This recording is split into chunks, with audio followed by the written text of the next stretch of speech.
আজি নৱম কয়াকুছি গ্ৰন্থ বাণিজ্য মেলা উপলক্ষে যেটো প্ৰতিভা সন্ধানী পৰীক্ষা হৈছিল সেই পৰীক্ষা খুব সুকলমে পাৰ হৈ গ'ল। কিন্তু দুৰ্ভাগ্যবশতঃ কিছুমান প্ৰশ্ন কাকতৰ সিৰিজত দুই এটা প্ৰিণ্টিং মিষ্টেক হৈছে, অবাঞ্ছিতভাৱে হৈছে। তাৰ কাৰণে আমি দুঃখিত। আমাৰ ৮ নম্বৰ ক্লজটোত ইয়াত লিখি দিয়াই আছিল যদি কোনো প্ৰিণ্টিং মিষ্টেক হয় আৰু সেই মাৰ্কটো প্ৰশ্নৰ মাৰ্কটো সবে পাই যাব। উত্তৰ কৰিলেও পাব, নকৰিলেও পাব।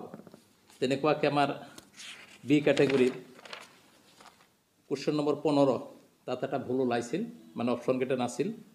কিন্তু বেলেগ ক্যাটেগৰীত আছে যদিও পি ক্যাটেগৰী সবে যদি উত্তৰটো কৰিছে বা নকৰিছে তেওঁলোকে এই নাম্বাৰটো পাব।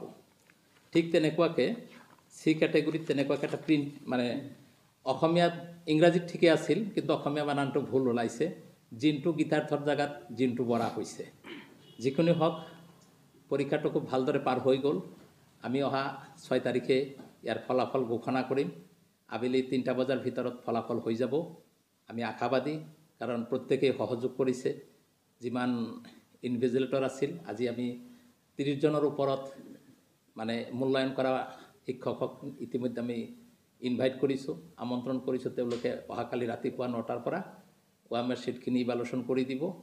হয়তো 4 তাৰিখৰ ভিতৰত শেষ হ'লে আমাক 2 দিন মানে ৰিজাল্টটো প্ৰিপেয়াৰ কৰোঁতে লাগিব। গতিকে আমি 6 তাৰিখে ৰিজাল্ট দি দিম।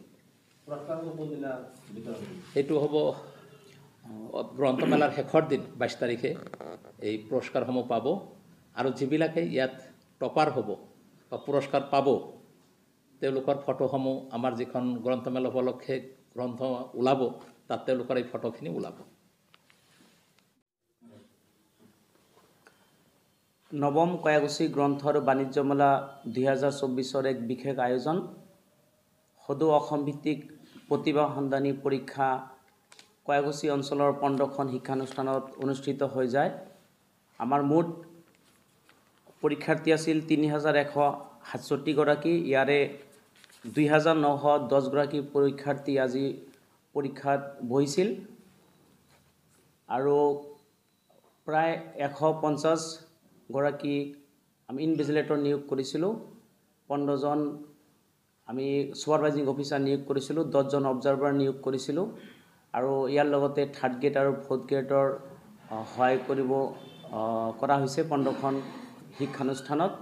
গতিকে এই পৰীক্ষাৰ লগত জড়িত সমূহ supervising officer, invigilator, third grade, fourth গ্ৰেডৰ সন্মানীয় ব্যক্তিসকল, অবজাৰ্ভাৰ সকলোকে আমি 2024 চনৰ এই প্ৰতিভা সন্ধানী পৰীক্ষাৰ সমিতিৰ তৰফৰ পৰা আন্তৰিক ধন্যবাদ আৰু কৃতজ্ঞতা জনাইছোঁ।